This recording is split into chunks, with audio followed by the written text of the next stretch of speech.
আসসালামু আলাইকুম। শুরু করছি চ্যানেল আই জনপদের খবর। সাথে আছি আমি আনিকা জাহিন। এখনকার এই সংবাদ আয়োজন একই সঙ্গে চ্যানেলের ইউটিউব চ্যানেল এবং চ্যানেলের ওটিটি প্ল্যাটফর্ম আইস্ক্রিনে লাইভ স্ট্রিম হচ্ছে। যাচ্ছি বিস্তারিত প্রসঙ্গে।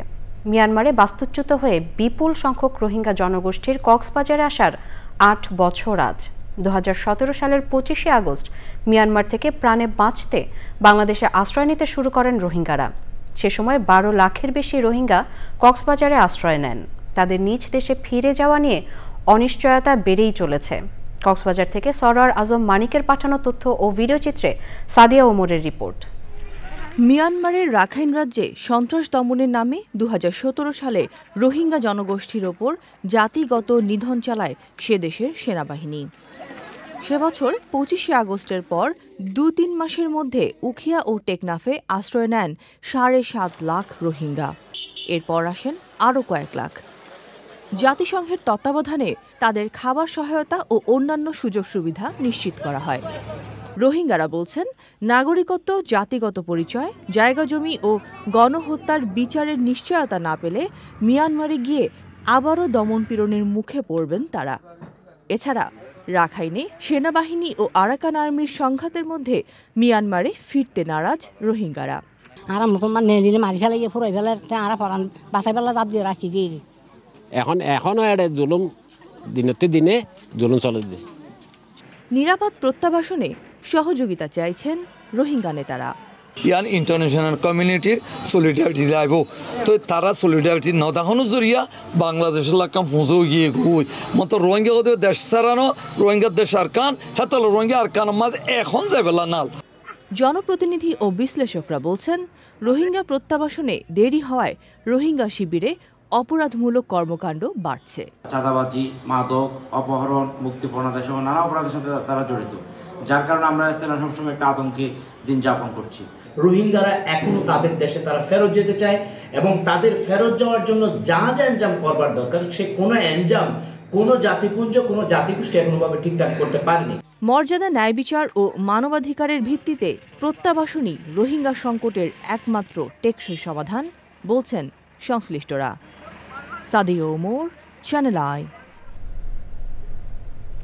গাজীপুরে সাংবাদিক আসাদুজ্জামান তুহিন হত্যা ঘটনায় ১১ কর্মদিবসের মধ্যে চার্জশিট দিয়েছে পুলিশ। দুপুরে সংবাদ সম্মেলনে গাজীপুর মেট্রোপলিটন পুলিশের উপকমিশনার রবিউল হাসান জানান, গ্রেফতার ৮ জনের বিরুদ্ধে চার্জশিট আদালতে জমা দেওয়া হয়েছে। সাংবাদিক তুহিনের ব্যবহৃত মোবাইল ফোন সেট দুটো বন্ধ থাকায় এখনও উদ্ধার করা সম্ভব হয়নি বলেও জানান তিনি। সংবাদ সম্মেলনে সাংবাদিক আসাদুজ্জামান তুহিনের পরিবারের সদস্যরাও ছিলেন। খুলনার ডুমুরিয়ায় ট্রাক ও ইজি বাইকের সংঘর্ষে ৪ জন নিহত হয়েছেন, আহত হয়েছেন ৩ জন। সকাল ৯টার দিকে খুলনা সাতক্ষীরা সড়কের ডুমুরিয়া ঝিলেরডাঙ্গা এলাকায় এ ঘটনা ঘটে। পুলিশ, ফায়ার সার্ভিস ও স্থানীয়রা জানিয়েছেন, সংঘর্ষে ঘটনাস্থলে একজন নিহত হন। গুরুতর আহত অবস্থায় ডুমুরিয়া হাসপাতালে নেওয়ার পথে একজন ও খুলনা মেডিকেল কলেজ হাসপাতালে নেওয়ার পথে আরও একজনের মৃত্যু হয়। খুলনা মেডিকেল কলেজ হাসপাতালে ভর্তি করার পর হাফিজ সর্দার নামে মৃত্যু হয় আরও একজনের।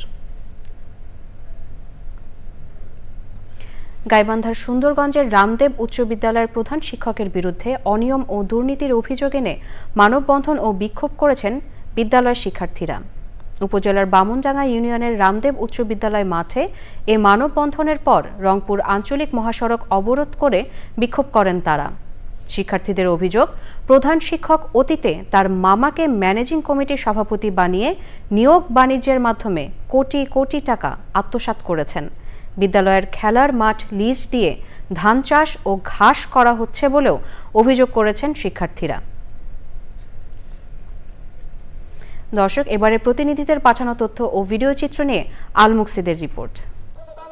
বরিশালে গুম হওয়া ছাত্রদলের নেতা ফিরোজ খান কালু ও তার আপন ভাই মিরাজ খানকে ফিরিয়ে দেওয়ার দাবিতে মানববন্ধন করেছে স্বজনরা। ২০১২ সালে বরিশাল মহানগর ছাত্রদল নেতা ফিরোজ খান কালু ও তার ভাই মিরাজ খানকে গুম করার পর তাদের আর কোনো খোঁজ মেলেনি। রংপুরে বিশিষ্ট সংগঠক, সাংবাদিক, বীর মুক্তিযোদ্ধা আকবর হোসেন স্মরণে নাগরিক শোক সভা হয়েছে।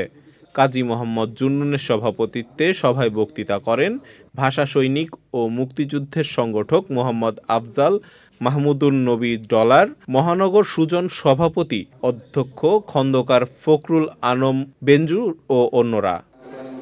গাইবান্ধার গোবিন্দগঞ্জ উপজেলা প্রশাসন আয়োজিত জেলা গায়ন প্রতিযোগিতার বিজয়ী আব্দুল্লাহ আল মুতি ও রিঙ্কি চাকিকে সংবর্ধনা দেয়া হয়েছে।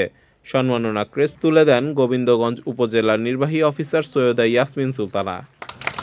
কুড়িগ্রামে শহরের খলিলগঞ্জে স্থানীয় উদ্ভাবন, ক্ষমতায়ন ও অভিযোজন শীর্ষক 2 দিনের মেলা হয়েছে। উদ্বোধন করেন অতিরিক্ত জেলা প্রশাসক BM কুদরতি খুদা।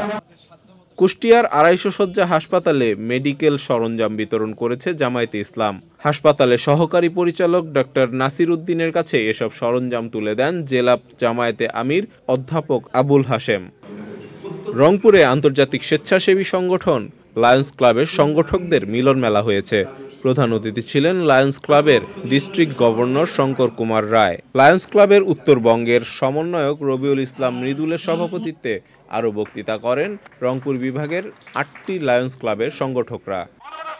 12 দফা দাবি বাস্তবায়নের লক্ষ্যে লালমনিরহাটে অবস্থান কর্মসূচি পালন করেছে রেলওয়ে প্রকৌশলী বিভাগ কর্মচারী অ্যাসোসিয়েশন। এতে প্রধান অতিথি ছিলেন রেলওয়ে বিভাগীয় ম্যানেজার আবু হেনা মুস্তফা। নানা সংকট ও অব্যবস্থাপনা সহ সার্বিক বিষয় জানতে নাটোর আধুনিক সদর হাসপাতাল পরিদর্শন করেছে রাজশাহী বিভাগীয় স্বাস্থ্য পরিচালক ডক্টর মোহাম্মদ হাবিবুর রহমান। হোমিওপ্যাথিক চিকিৎসকদের বিরুদ্ধে বিএমডিসির অপপ্রচারের প্রতিবাদে শরীয়তপুরে মানববন্ধন ও প্রতিবাদ সমাবেশ করেছে হোমিওপ্যাথি মেডিকেল কলেজ শিক্ষক, শিক্ষার্থী ও চিকিৎসকরা। আল মুকসিদ, চ্যানেল আই। দর্শক, জনপদের খবর আজকের মতো এ পর্যন্তই। একটু পর কৃষি সংবাদ দেখার আমন্ত্রণ জানিয়ে শেষ করছি। ধন্যবাদ সবাইকে।